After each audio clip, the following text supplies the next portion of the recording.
सबसे पहले शिव गुरु के चरणों में मेरा कोटि कोटि प्रणाम। मेरा प्रणाम स्वीकार हो। माँ भवानी के चरणों में मेरा प्रणाम स्वीकार हो। गौरा के लाल गणपति और कार्तिकेय लालन को मेरा प्रणाम स्वीकार हो। यहाँ पर उपस्थित सभी गुरु बहन गुरु भाइयों को मेरा प्रणाम स्वीकार हो।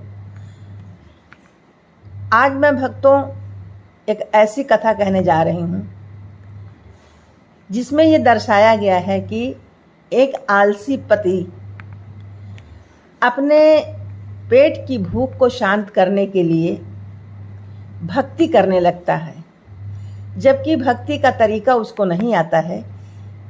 वो महज केवल कि मेरा पेट भर जाएगा इस वजह से वो शिवगुरु का नाम लेता है। लेकिन देखिए उसमें भी कितनी शक्ति है, शिवगुरु महाराज कितनी बड़ी कृपा उनके ऊपर करते हैं। इस कथा के माध्यम से सुनिएगा बहनों। गुरु बहना, एक पति पत्नी थे। पति का नाम राजू था। पहले पति पत्नी थे तो बहुत आराम से अपना रहते थे। राजू बहुत आलसी प्रवृत्ति का था। वो कुछ भी करना नहीं चाहता था। अच्छा उसको खाने को मिले और दिन भर खाट पे पड़ा सोता रहता था। तो जब तक पति पत्नी थे तब तक तो भाई ठीक था, लेकिन जब बच्चे हो गए तो खर्चा चलना मुश्किल हो गया। तो एक दिन पत्नी ने कहा, तुम दिन भर खाट पर पड़े रहते हो, हम तुम थे तो किसी सूरत से चल जाता था, लेकिन अब बच्चे हो गए हैं तो कैसे खर्चा चलेगा। जाओ बाहर घर से और कुछ कमाओ धमाओ। अब वो ऊपर की ओर ऐसे देखने लगा और कहा कि मैं क्या कमाऊं, मुझे तो कमाना भी नहीं आता है, मैं तो नहीं जाऊंगा। 2-4 दिन उसने देखा, जब पति घर से बाहर नहीं निकला और खाने के लाले पड़ने लगे, बच्चों का ही पेट नहीं भर पा रही थी और पति पत्नी में लड़ाई भी बहुत होने लगी। तो एक दिन गुस्से में आकर पत्नी ने राजू से कहा कि जाओ तुम घर से बाहर जाओ, और उसको घर से निकाल दिया। तुम्हें खाना पीना कुछ नहीं मिलेगा। घर से बाहर निकाल दिया। अब वो बेचारा चला जा रहा था कि अब कहाँ जाऊँ, क्या करूँ, भूख भी लग रही है, ये भी मुझे निकाल दी घर से।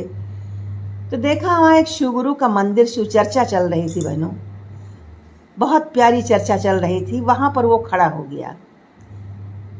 इसलिए नहीं खड़ा हुआ कि शिव चर्चा हो रही है, मैं चर्चा सुनूं या उनका नाम करूं, स्मरण करूं, ऐसा कुछ नहीं। वो सिर्फ इसलिए खड़ा हुआ कि अभी प्रसाद बटेगा तो मुझे भी प्रसाद मिल जाएगा और मैं खा लूँगा, थोड़ा सा मेरी भूख शांत हो जाएगी।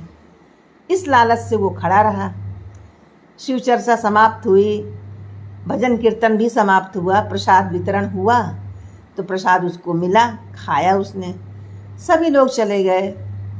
तो वहाँ के जो महाराज पंडित जी थे, उन्होंने कहा, भाई अब तो प्रसाद भी मिल गया, अब तुम क्यों यहाँ बैठे हो।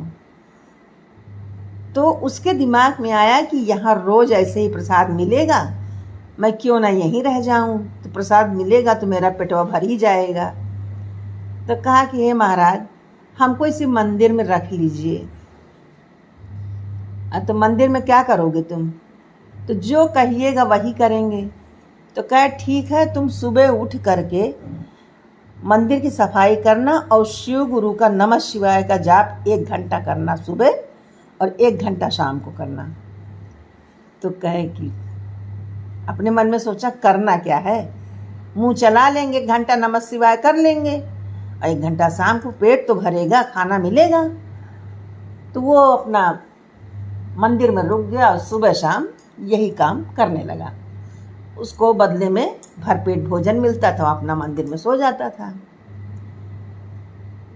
तो गुरु बहना एकादशी आ गई। एकादशी ही आई। तो उस दिन सब लोग व्रत थे। अब वो आस लगाए बैठा राजू की भोजन मिलेगा, भोजन मिलेगा। तो पंडित जी कह रहे, राजू भैया आज भोजन नहीं मिलेगा। अब राजू का मुंह सूख गया, क्यों नहीं मिलेगा। कहा है पंडित जी, आज तो सबका उपवास है, आज मंदिर में भोजन नहीं बनेगा और ना ही भोजन मिलेगा। राजू घबरा गया, कह रहे पंडित जी मैं तो भूख से मर जाऊंगा, कुछ व्यवस्था कीजिए, मैं तो मर जाऊंगा, जिंदा नहीं रहूंगा भूख के मारे। तो पंडित जी ने कहा कि भाई मंदिर में तो बनेगा नहीं भोजन, अगर तुम नहीं रह पा रहे हो तो थोड़ा सा राशन पानी ले लो और जाओ नदी के किनारे अपना बनाओ खाओ।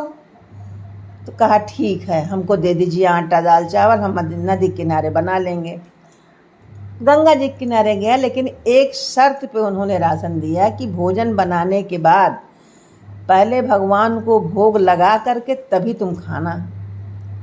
तो कहा रसनवा तो मिले पहले, अरे एक रोटी ज़्यादा बना लेंगे, लगा देंगे भोग।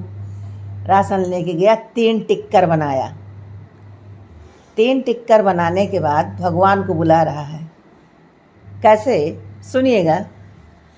भोलेनाथ आइए, शंभुनाथ आइए, मेरे भोजन का भोग लगाइए।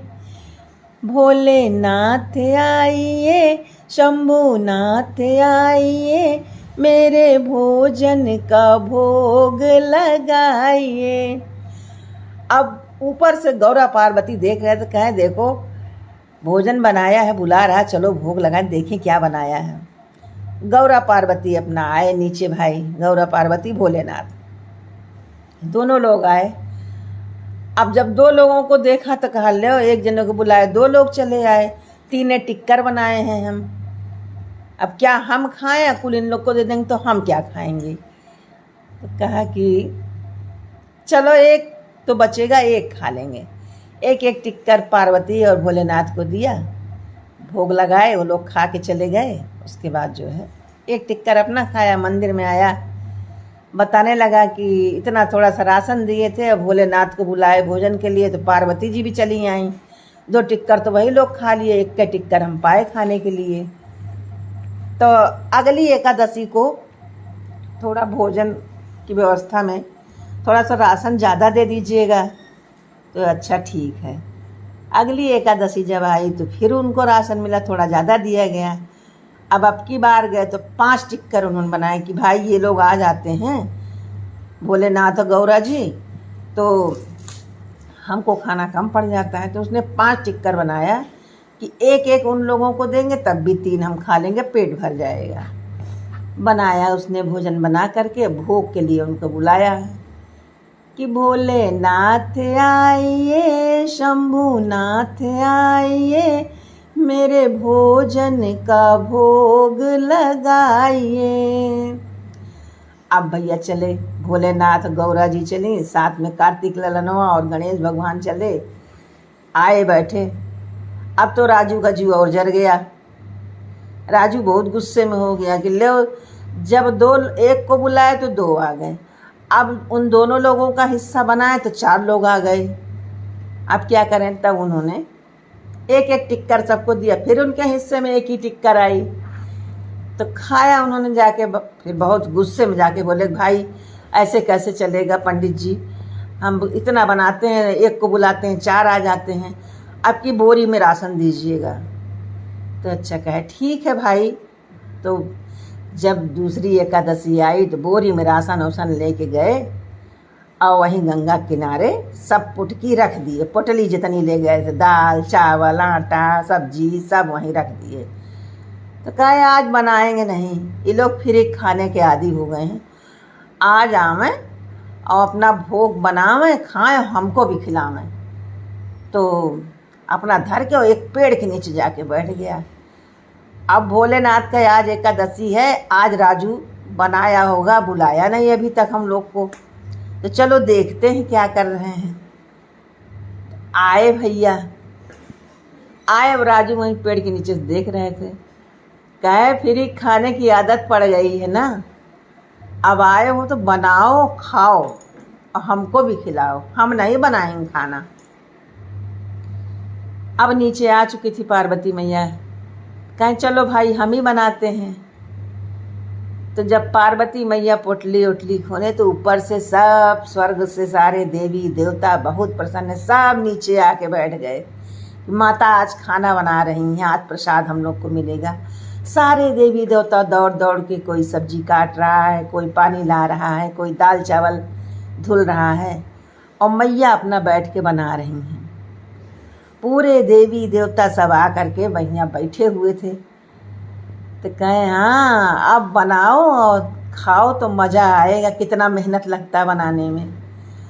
और राजू सबको देख रहा है, कहे अरे इतने लोग आ गए, कौन कौन है भैया इतने लोग आए हैं। तब देर हो गई खाना बनाने में खिलाने में। अब पंडित परेशान कि राजू अभी तक आया नहीं।